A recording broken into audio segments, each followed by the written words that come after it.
Happy New Year, everybody, and welcome to Thoughts with D. Now, I don't know if you're like me, but 2024 for the last few months, I spent time meditating over how my year had gone, how I wanted my new year to look like. And in all of that, I came up with 7 tips that I think will help you have the best and most prosperous 2025. Let's get into it.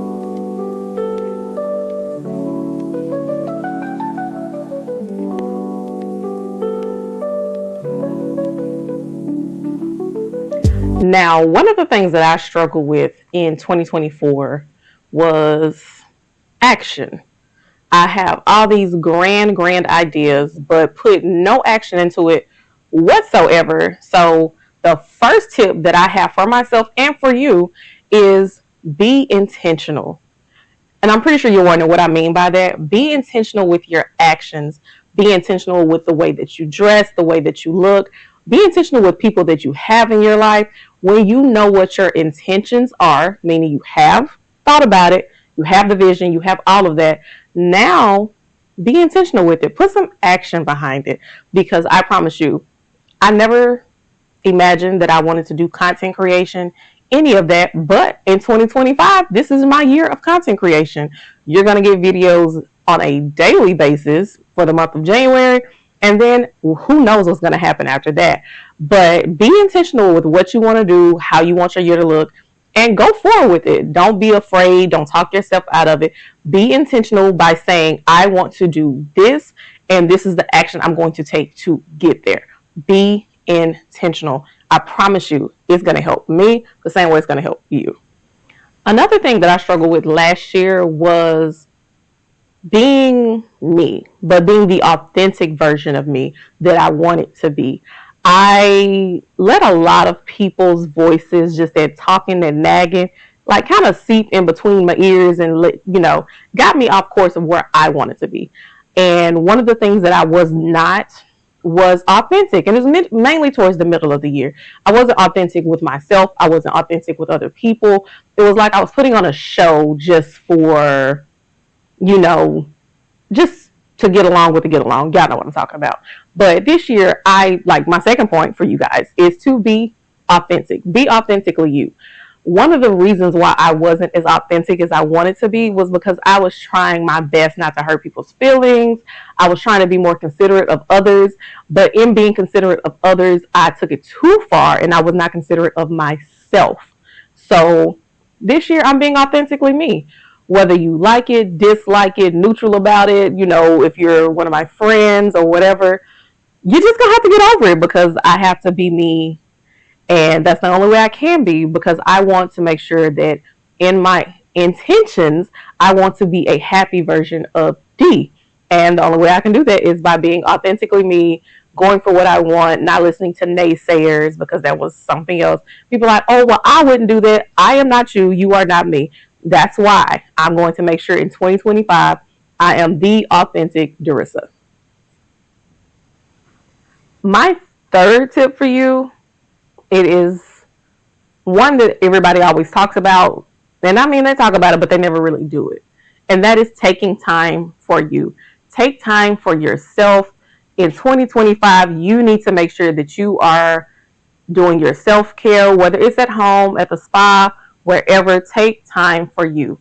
One of the things that I did not do in 2024 was take time for myself. And because I didn't, once I got towards the end of the year, I didn't want to be bothered with people. I didn't want to talk to anybody, because I had not taken time for me. And I just was very selfish about it, and that's okay. I was selfish about it for me at the end of the year, where I was just spending time with only me and, of course, those few select family members. But I wasn't bothered with anybody. I wasn't caring to text you back. No, nothing.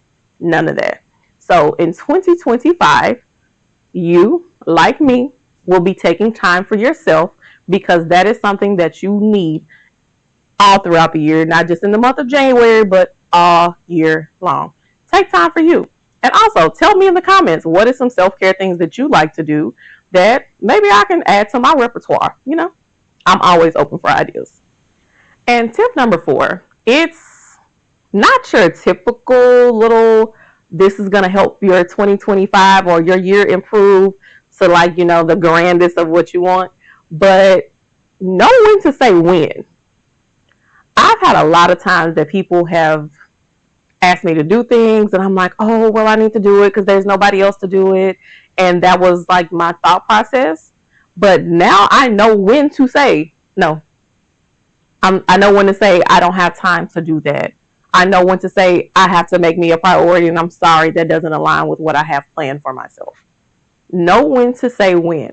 It's a hard one to learn, but once you learn when to say, hey, I'm busy or I can't fit that into my schedule, I promise you, your year will look way different than any years past because you need to know when to say when.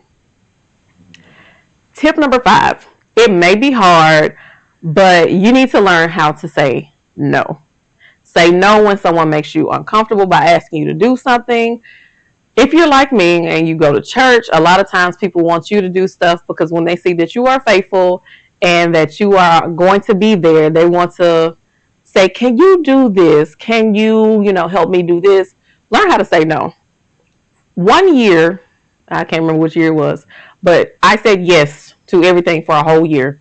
And after that, I learned the word no. It's hard. It will be uncomfortable if you're not used to doing it, but learn how to say no. And with that, that's when you know if you have the capacity to do something. I went to a conference last year and this speaker said something that stuck with me for the rest of 2024, and it's going to stick with me for the rest of my life. Even though you may have the capacity to do something, it does not mean that you have the responsibility to do it. I promise you. Keep that with you. That's that nugget that you're going to need for the rest of your life. But seriously, learn how to say no. Learn how to say, I don't have the capacity for that. And that doesn't just mean the physical capacity or the time capacity to do it. That could mean the mental capacity, because sometimes we just don't have it. You just may be drained. Your social battery and every other battery may be at 0. So you got to say no. Don't push yourself past the capacity that you have to do whatever it is that you want to do.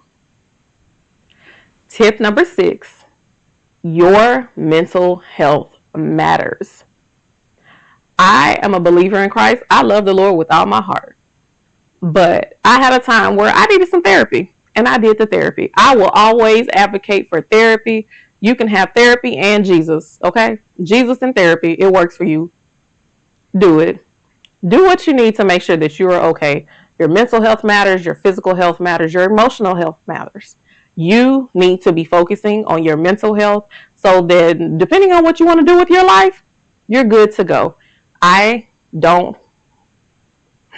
cannot stand when I have to read an article or hear in the news that someone has committed suicide, that they were struggling with their mental health. That irks my soul. I may not show it on the outside, but it does irk me to hear that, because there are centers out there, there are resources for you to make sure that you are taking care of your mental health.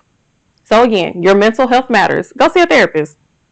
Go to counseling sessions. Go do whatever it is you got to do for you. And I promise you, it will help your new year, your 2025 flow so much smoother than what it has been. And my 7th and final tip for making your new year, your 2025, as grand and as glorious as you want it to be, is be open to change. Be open to going with the flow. In some cases, not every case. Some things in life will change. Some things will happen that are outside of your control, and you need to be able to handle that. And the only way you can is to be open to change. I'm a person who, I like a flowy schedule, but I like my schedule to be a little bit rigid. And if something throws my schedule off, like let's just say I'm doing a workout and I'm like, I'm scheduled to work out this day, that day. But if something comes up, I can't go work out that day. I used to be like, oh, I'm done. I'm not going to work out anymore. I'm through. Can't be that way now. If I can't go this day, maybe I can go the next day. You have to be open to making changes. Change is good. Change is something that is always going to happen in your life, whether you're growing spiritually, mentally, physically, whichever way it's happening, you have to be open to change. And also, one little nugget in that. When things happen that are out of your control and it causes a change to happen for you, give yourself the grace to accept the change, no matter what the situation is, so that you can always do what you need to do to make your life, your family's life, and those who are associated with you flow better in the year 2025. Well, I hope those 7 tips helped you. I hope they're going to be something that you can use going forward this year. And I only have one other little thing to say. Like, share, and subscribe. And please comment down what your intentions, what your goals for the new year are. And I'll catch you in the next one.